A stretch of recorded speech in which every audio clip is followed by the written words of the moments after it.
Namaskar students. So far we have dealt with the steady state behavior of the power system under operating condition. Okay, so from this chapter we are going to start a new chapter today, and that is nothing but symmetrical fault analysis. So in this chapter it is devoted to the abnormal system behavior under the condition of symmetrical short circuit. Okay, when we can say a symmetrical three-phase fault occur in a power system. So all is about symmetrical fault analysis, not unsymmetrical fault analysis. Okay, so such conditions are caused in the system accidentally through the insulation failure of the equipment, or sometimes the flashovers of lines initiated by the lightning stroke. Okay, so the system must be protected against the flow of the heavy short circuit current, and which can cause the permanent damage to our major equipment like the transformer, transmission line, the circuit breakers, all equipments that are connected in a power system. So by disconnecting the faulty part of the system by means of the circuit breaker operated by whatever the protective relay is there into the circuit, we can save the healthy part. Okay, so for the proper choice of the circuit breaker and the proper protective relaying section, we must estimate the magnitude of the current that would flow under the short circuit condition. Okay, so this is the scope of your fault analysis. So fault analysis is nothing. So fault analysis is nothing but finding the, or we can say estimate the magnitude of current that would flow under short circuit condition.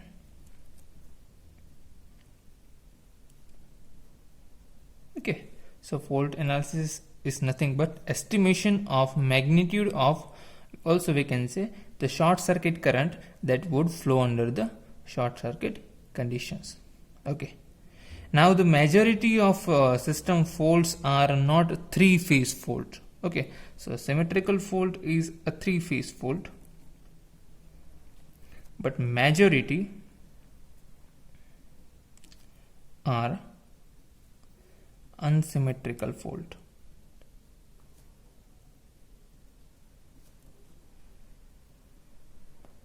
Okay, so the majority of system faults are not three-phase fault, all the symmetrical faults, but that faults are generally involving one line to ground or occasionally two line to ground faults. Okay, so these are unsymmetrical faults requiring the special tool like understanding of the symmetrical components. Okay, and form the subject of the study of the in next chapter. Okay, so we are going to study the symmetrical component first, and later we are going to understand the unsymmetrical fault analysis. Okay, but the symmetrical faults are very rare. So if we are talking about symmetrical faults, or we can say three-phase faults, are very rare, and we can say the symmetrical fault analysis must be carried out. So why it should be carried out? So as these type of faults are generally leads to more severe fault current. So at that time the current will be more severe.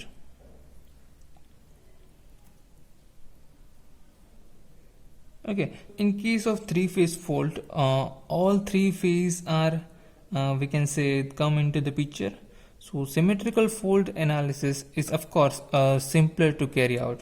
While we are discussing about unsymmetrical fault analysis, we have to understand the symmetrical component first, then we can understand your unsymmetrical fault analysis. Okay, so as far as modern interconnected power system is concerned, so heavy current flowing during a fault must be interrupted much before the steady state conditions are established. Okay, so from the consideration of mechanical forces that acts on a circuit breaker components, the maximum current that breaker has to carry, that is the momentary current that has to be carry for a very short duration, and so it must be to determine. So for the selection of circuit breaker, we must determine the initial current that flow on occurrence of the short circuit, and also the transient current that flows at the time of the circuit interruption.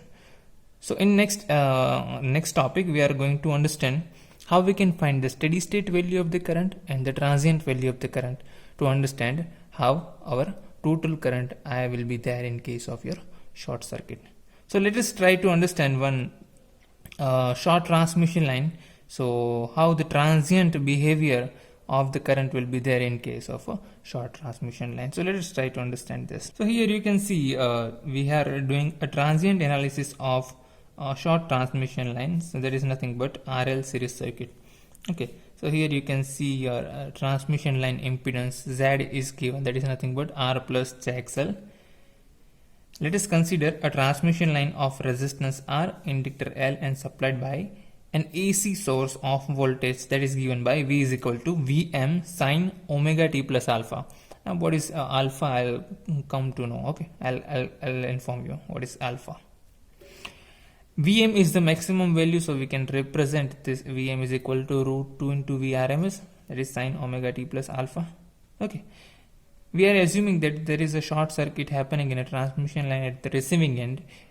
Okay, so initially the switch is open, but at time t is equal to 0, we are pressing the switch. At that time, what is the steady state value of the current and what is the transient value of the current, that we are going to find, and the total response will be I is equal to Is plus It, where I is steady state value, T is transient value. Okay, but we are going to understand that. Now consider the short circuit in a transmission line is going to happen. Now here you are going to consider three assumptions, that we are assuming that the transmission line is fed through a constant voltage source. So your input voltage is not going to be changed. Okay. The second thing is the short circuit occurs when the transmission line is unloaded. So there is no load is connected in a transmission line where short circuit is happening. Okay. And the third assumption is the capacitance of the transmission line is negligible. Although we are dealing with short transmission line, so in short transmission line the effect of capacitance is negligible. Okay, so it means this is a short transmission line. Now short circuit takes place at time t is equal to 0. So initially if this key is open, in that case we can say there is no short circuit. But when at time t is equal to 0, if we press this, we can say we are applying a short circuit to this transmission line. Now the parameter alpha controls the instant on voltage wave when short circuit occurs. We'll come to this parameter alpha. So if you apply your KVL into this equation, you can write total voltage, that V is equal to VR plus VL. So voltage across this resistor R and inductor L. So you can write VR plus VL. VR is nothing but current I multiplied by resistance R, L di by dt. Okay, this is very easy.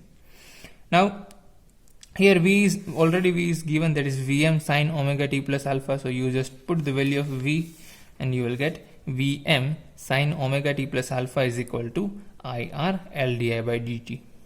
Okay, now here you can see this is first order differential equation, L di by dt plus IR plus some constant term.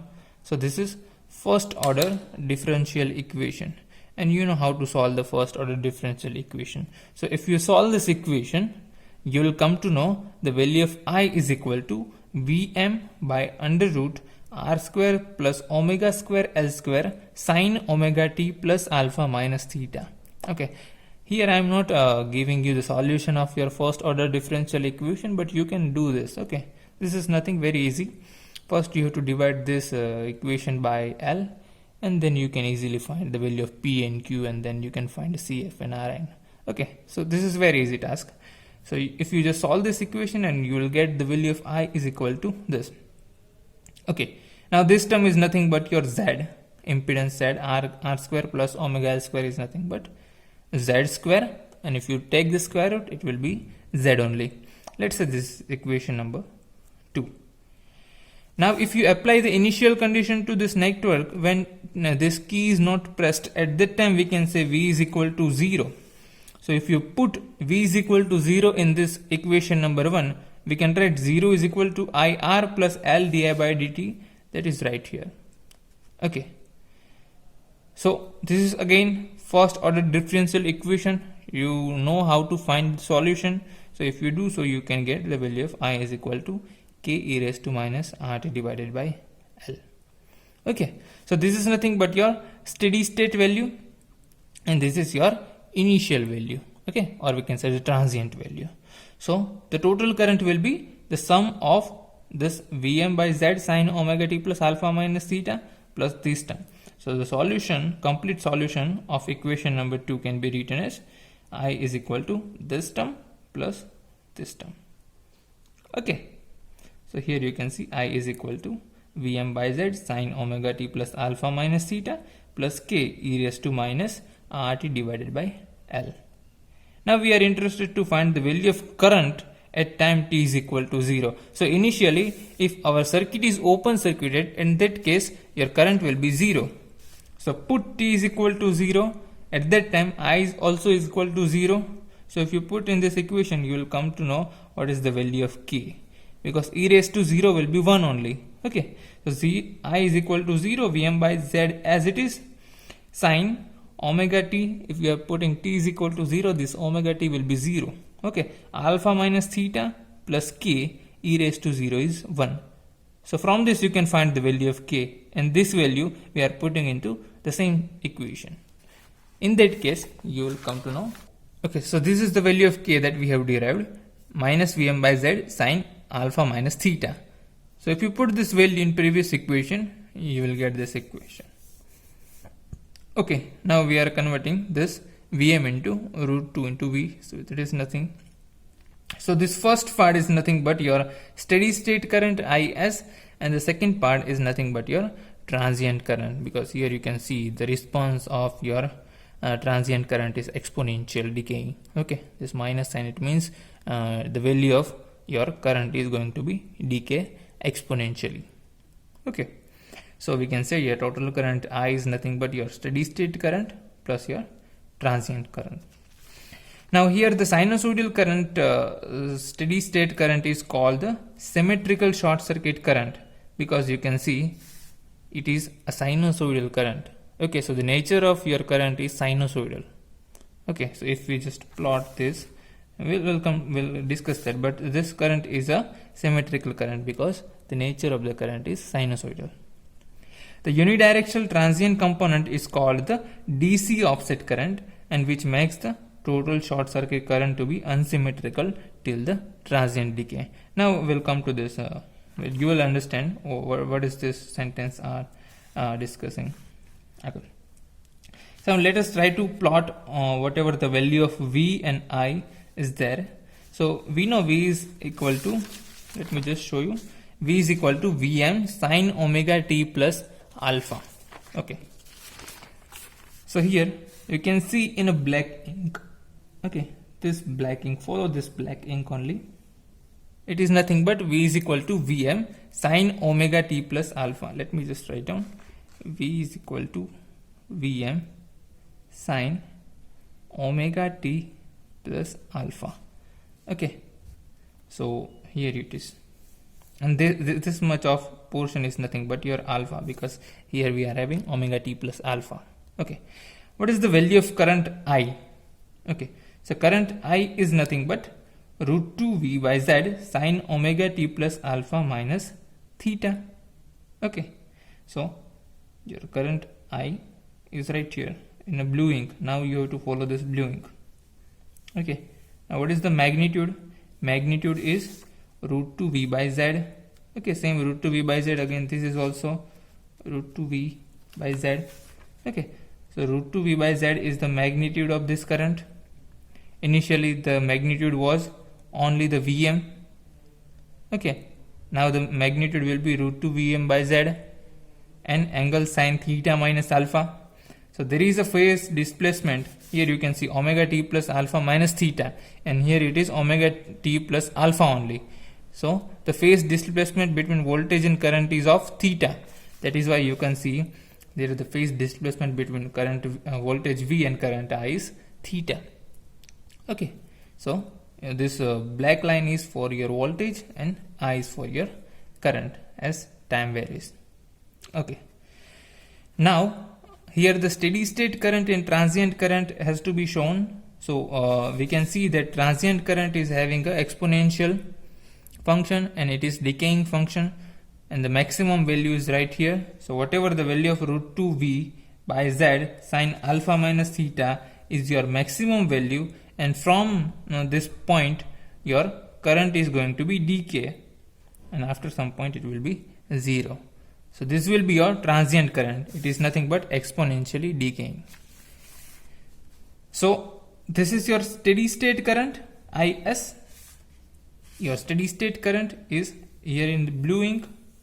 Okay, the transient current we have shown right here. So total current will be your steady state current plus transient current. So we have to add this and this waveform. So if you do so, you will get such kind of response where initially the nature of your current will be sinusoidal, but it is also exponentially decaying. So it will look something like this. Okay, so here you can see. Now this value is known as maximum momentary current IMM. Okay, and it is very important term. IMM is very important term. We'll come to this point. So this is nothing but I is equal to IS plus IT when we are adding this IS and IT. Okay, so for the selection of the circuit breaker, your maximum momentary current, or we can say momentary short circuit current, is taken corresponding to its maximum possible value. Okay, for a safe choice. Now the next question is, what is the current to be interrupted?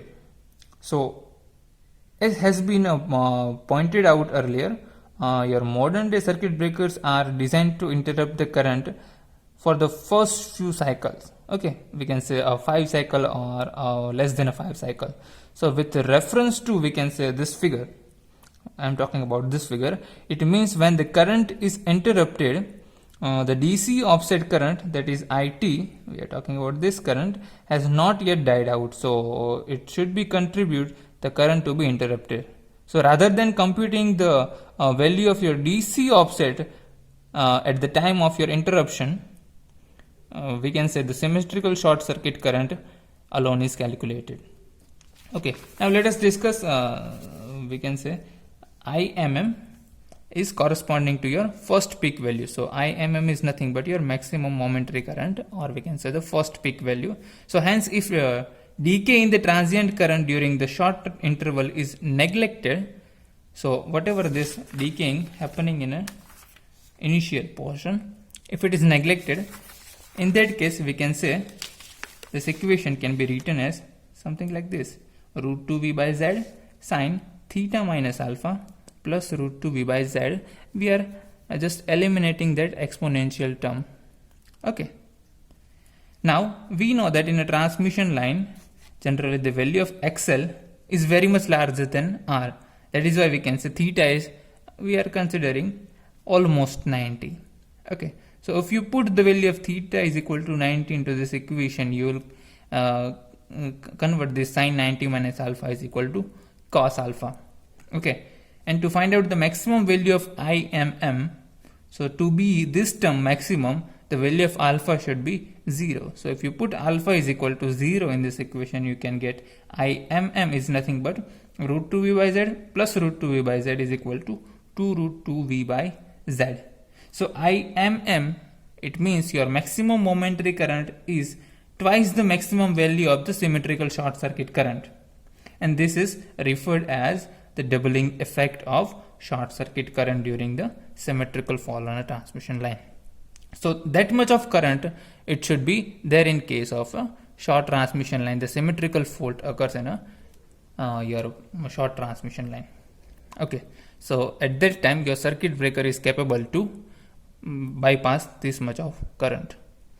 Otherwise your healthy part also going to be affected. Okay, so This is all about today's lecture. Whenever we meet in next lecture, we are going to discuss about the short circuit of a synchronous machine on load or off load condition. Okay, so thank you so much.